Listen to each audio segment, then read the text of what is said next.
Hey, everybody, welcome back to another daily drop here on TarHeelIllustrated.com. I'm THI publisher Andrew Jones, and the topic today is Carolina basketball and the NET, the NET, that silly rating system that the NCAA selection committee uses to basically seed out the 68-team NCAA tournament field. But I'm going to note some stuff that Carolina fans need to keep an eye on that will help the Tar Heels as we get closer to selection season, which is less than 2 months away now. We're less than 2 months away from Selection Sunday, or around 2 months away. And the Tar Heels are more than halfway through the regular season. So it is 100% time to take a look at this, especially when you pay attention to a few non-conference teams that Carolina beat and see how they can help the Heels by helping themselves. But before I do that, two things real fast. Number one, we're looking for sponsors.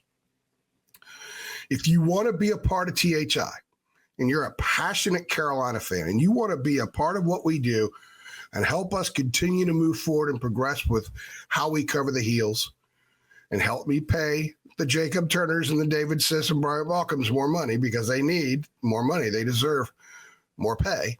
If you want to be a part of that and also be one of us, you could be an insider like us. We're looking for sponsors. You want to come help out one of the leading sites covering North Carolina, get even better? Send me an email at thimedia@yahoo.com. I will respond. You'll deal directly with me. The other thing is, Jacob Turner says we're on a push for 20,000 subscribers on YouTube. So what we decided to do is this. Our goal is 20,000 subscribers by February 28th. We're at about 18.3 right now. So if you go ahead and you haven't subscribed to our YouTube channel, subscribe now, and you will enter in beginning, I think it's last Thursday, all entrants, all new subscribers will have an opportunity to have their name pulled and get 2 free years, free, F-R-E-E, of TarHeelIllustrated.com. It's a $100 price, $99 a year. Works out to $8.33 a month. You get it for 2 years. And by the way, even if you don't get your name pulled, $8.33 a month is a no-brainer for all the stuff that we provide. David's film sessions alone are worth $8.33. So go ahead and subscribe, and you have a chance to win 2 free years of THI, provided we get to 20,000 by February 28th. If it's after February 28th, we're still going to give somebody 1 year.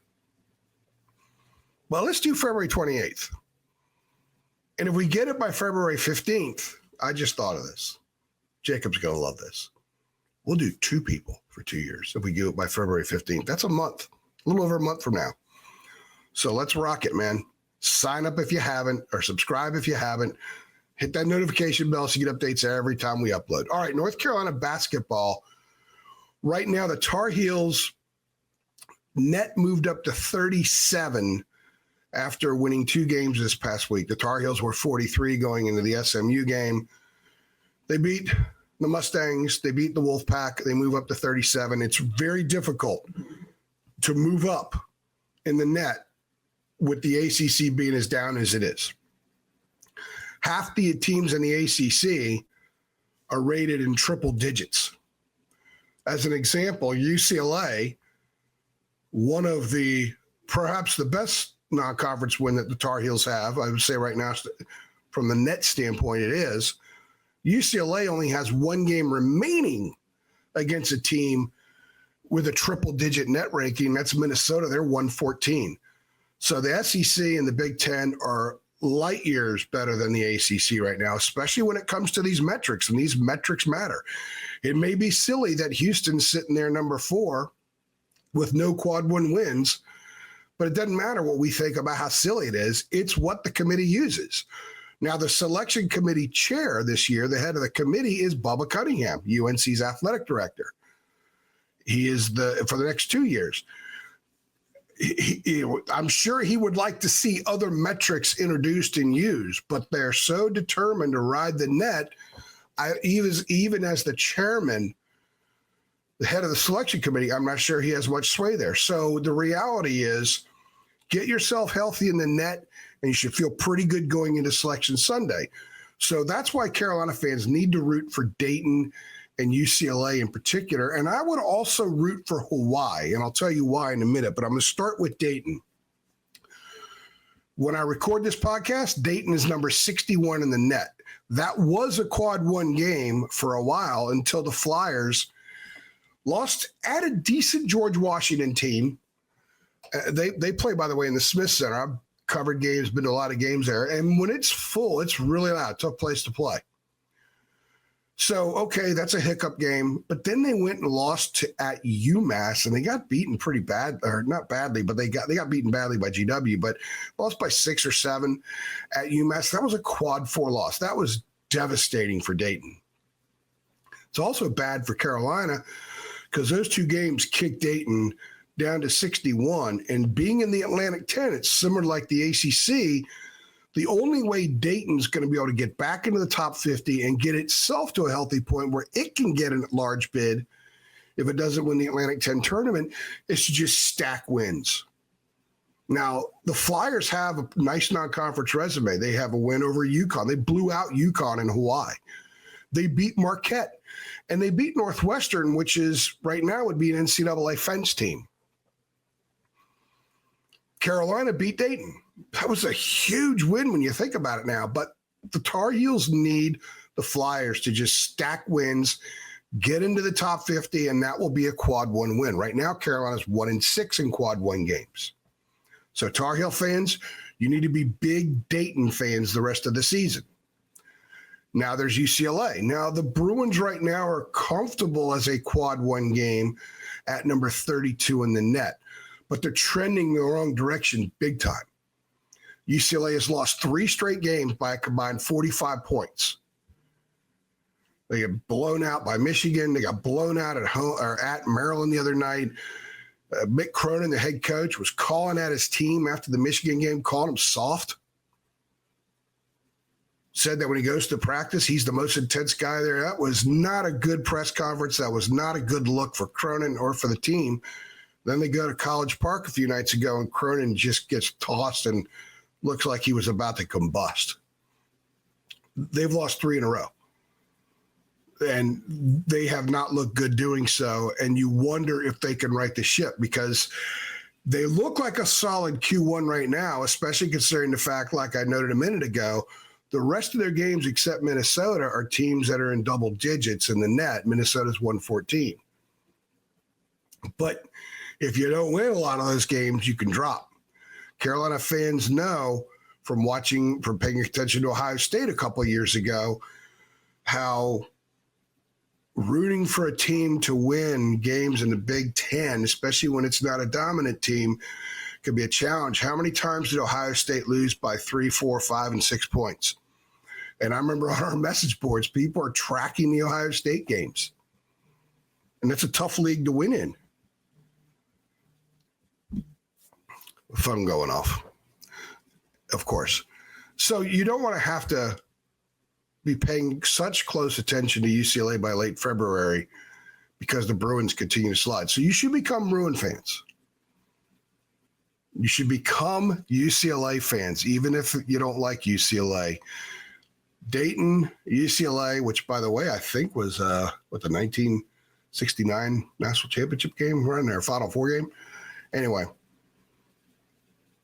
if those 2 teams take care of business, Carolina will have 2 quad 1 wins outside the ACC with opportunities to get some in the league. And when you think about the losses outside the league, the committee is not going to punish Carolina for losing these games. Number 1, Auburn. Number 5, Florida.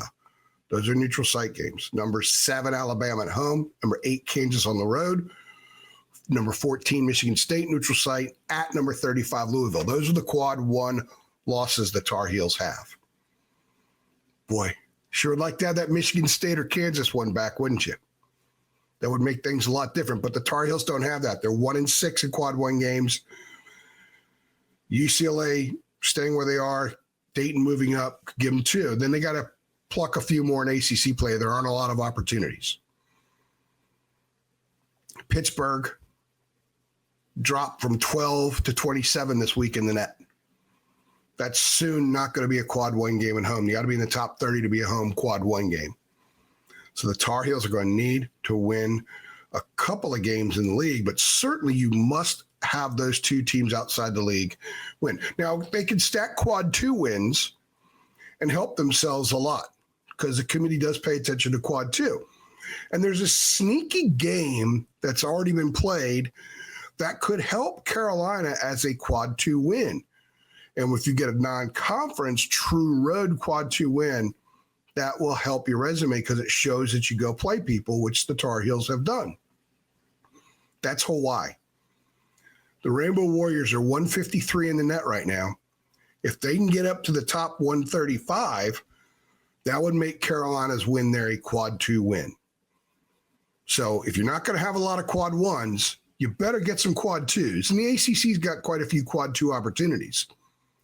So adding a non-conference quad two will be really big. And you don't want to do it by Dayton being a quad two, which is what it is right now. So Dayton and UCLA are quad one wins. Hawaii becomes a quad two win. You know, you played tough schedule outside the league and you helped yourself some. And then you got to take care of business in the league. Can't afford quad three, quad four losses in the ACC. They cannot afford to lose this week to Cal or Stanford. They cannot afford to lose to any of those teams at home. The only teams at home they could maybe afford to lose to would be Pitt and Duke. On the road, at Duke, at Pitt, at Clemson, Wake, FSU are close to being quad one road games with their net. They're both near 75. You got to be in the top 75 to be a quad one road game. I know I'm throwing a lot of numbers out there. It might be confusing to some people. The reality is, and the gist of this drop, guys, Carolina fans should root for Dayton. Tar Heel fans should root for UCLA. And you guys should also root for Hawaii. If you can get two quad ones and a quad two outside the league and just take care of business in the ACC, the Tar Heels will be in really good shape on Selection Sunday. Otherwise, you're going to be sweating it out like 2 years ago. And quite frankly, North Carolina has only not sweat out Selection Sunday once since 2019. And that was last year when they were a one seed. So that's what you need to do. Anyway, remember, guys, we're looking for 20,000. We are on the quest for 20,000 subscribers to our YouTube channel. We definitely want more subscribers to our website at tarheelillustrated.com. Just $8.33 a month. But if we get to 20,000 by February 28th, somebody who signs up now or between last Thursday and the 20,000, you're going to get 2 free years of THI. And if you are looking for a place to sponsor, to advertise, to help your business while you help our business, send us an email at thimedia@yahoo.com. Don't forget to like this video. Make sure you tell your Carolina Tar Heel friends about us as well and tell them to come subscribe so they could win a free 2-year subscription to Tar Heel Illustrated. I'm THI publisher Andrew Jones. And I'll see you after the Cal game with 3 things.